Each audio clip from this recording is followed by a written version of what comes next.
Decoding badges on the ELITE is super simple, and with firmware version 3, we made our badge decoding system even better.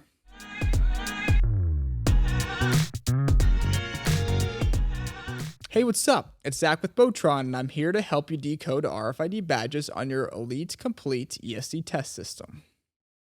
First, you're going to need your ELITE power cable, RJ45 connected to your network, and a computer with a modern web browser. When your ELITE is powered on, you're going to need to scan your badge, and you'll notice it'll read, "Unknown card, please see admin." That means the badge is not decoded, and we need to go through the decoding process in order for the ELITE to recognize the ID. In order to decode your badge, we're going to need to get the IP address off of your ELITE. You can do that by holding the pound key. Take that IP address and enter it into the computer's web browser. In this case, the IP address is 169.254.79.15. I have entered the IP address 169.254.79.15, and when you go to that web page, you will land on this page.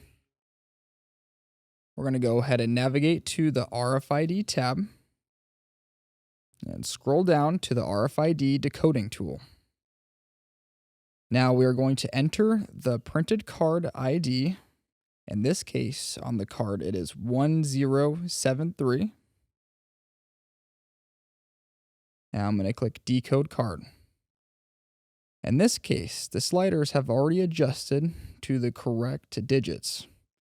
So if we go ahead and save the card settings, I'm going to enter Profile A and click OK.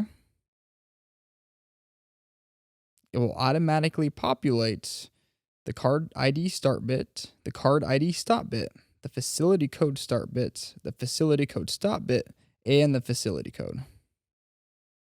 Now we're going to go ahead and go back to the tester.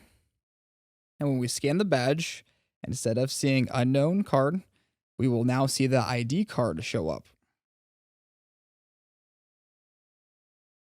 Thank you so much for watching. We hope that this video was helpful to you. If you have any questions, leave a comment below, and please feel free to visit us online at Botron.com.